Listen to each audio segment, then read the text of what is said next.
Welcome to Right on the Money, the weekly talk show with interviews you can use to help you maximize your money and optimize your financial future. Before moving forward with any of the ideas discussed on the show, always consult your financial advisor, insurance professional, or tax consultant. Looking for financial help or a second opinion? We can help you in your search.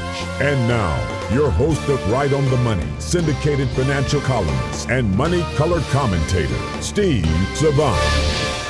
In this segment, we're talking to retirement specialist, Jeff Glenn. Welcome to the show, Jeff. Thanks, Steve. Great to be here. I'm glad you're here, and I like your topic. You're trying to always match risk with guarantees. One of the biggest risks in all of retirement, it may be the number one risk, is longevity, people living longer. I'm looking at Jean Clement. She lived 122 years, 164 days. She is the Guinness Book of World Records. I'm looking at old Susanna Jones, who just died, number one tricentenarian in the United States and supercentenarian teenager. I mean, think about that. So this is a risk. I also noticed that Willard Scott says happy birthday to a handful of Americans that turn 100 every day.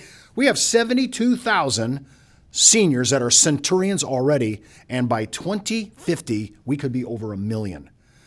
How big of a risk in retirement is living too long?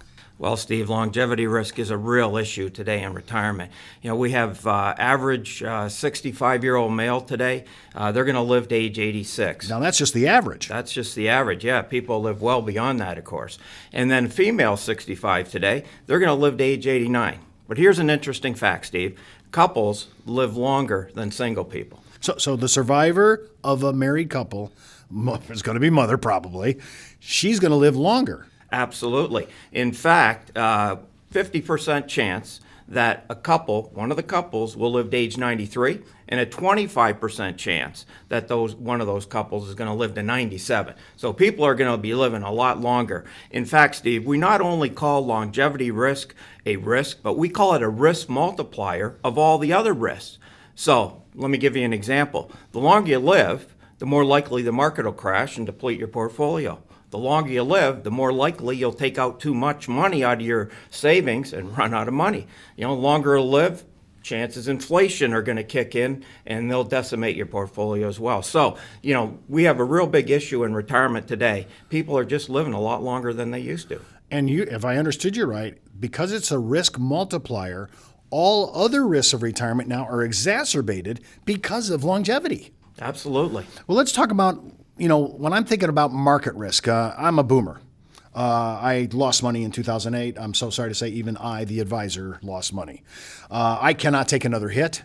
I don't think any of my boomer colleagues can take another hit. We just can't.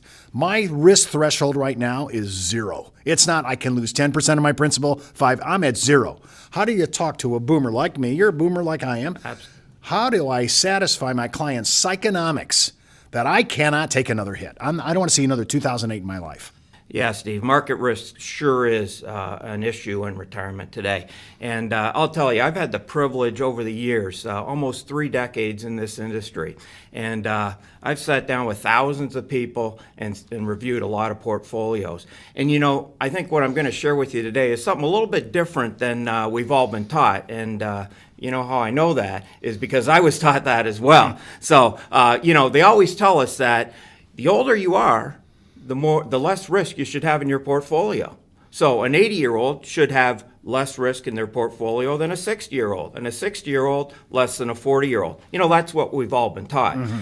Well, meeting with all these folks over the years, I've found something a whole lot different. See, it's not when you're in your 80s that it's the riskiest time to be in a portfolio.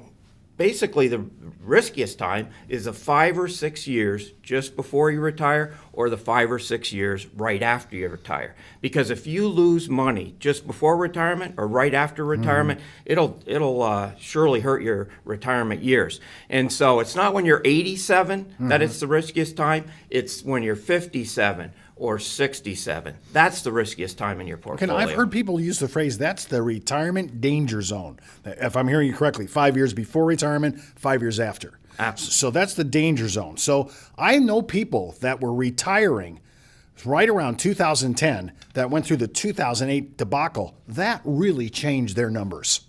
It wasn't a small adjustment. It was a big adjustment. Now, when you're talking about it, we've talked about the risks. We've talked about the problem and the challenges. Do you have any recommendations and solutions to overcome it? Absolutely, Steve. The first thing that we need to do is really make a plan. A lot of people spend more time planning for their 2-week vacations than they do for their retirement, especially their retirement Well, can I ask you, income. let me stop you there. Why do we do that? This is a lifetime, we're going to be spending 25, 30 years of retirement, and I have people that don't have a plan. And actually, let me go one step further. Haven't even never done a budget in their life. How can that be? It's really interesting, isn't it? And that's the first step in a successful retirement plan is you do have to make a budget. So you got to take all your costs, your housing, your food, your utilities, your health care costs, and you got to find out what that number is. What number do you need to pay your bills every month? And then what you have to do is basically come up with some guaranteed lifetime income to cover that. And so we all know there's a couple forms of guaranteed lifetime income that we have. We have Social Security. That's a guaranteed income for life. If some of the folks out there are lucky enough to have a pension today, that's another guaranteed income for life. So once you add up your Social Security and your pension, if you have a gap there, then you have to find some form or some other vehicle out there to cover your other living expenses. All right, so just to make sure I'm clear. So if I have a defined benefit plan, or I'm in the government or military, I have a pension. If I have Social Security, which almost all Americans do, that's also going to be guaranteed. But most Americans don't have a pension. So we're sitting with Social Security. Mine and my spouse, we have a number coming from Social Security. I have it in my head, but it's not enough to overcome my domestic spending, which, by the way, includes visiting grandchildren, taking trips on top of my domestic spending.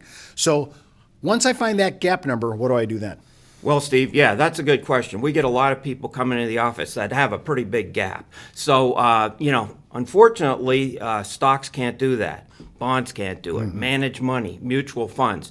CDs today, what are they paying? You're not going to get the money there to fill that gap.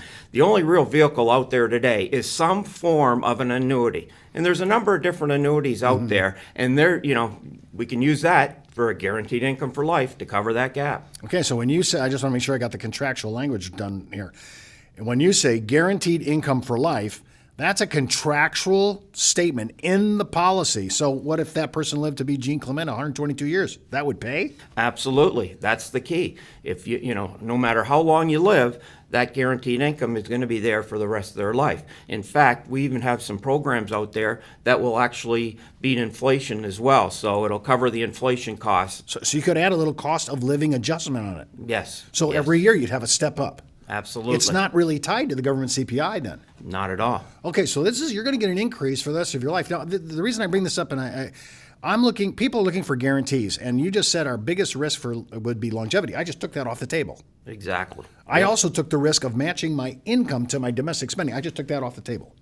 That's what, if I'm hearing you correctly. That's the first step into a successful retirement plan, is definitely taking that major risk right off the table. Now, I noticed a lot of advisors, I'm going to ask you as well, they're using indexed annuities because it's tied to the indice. You get some market performance. We don't get dividends, but we get market performance.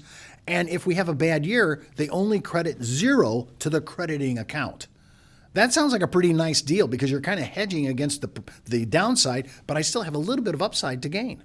Absolutely, Steve. Yeah, index annuities have been really popular the last several years, actually. With an indexed annuity, if the market goes up, you can share in the gains of the market. But if we have a big decline, like we did a couple of times in the last 15 years, you don't lose any of your principal. On top of that, they've added these withdrawal or income benefit riders, which guarantee for income a certain interest rate. That might be 5-6%. So if we're planning in retirement to fill that gap, we can do that, or we can also basically protect ourselves against inflation as well.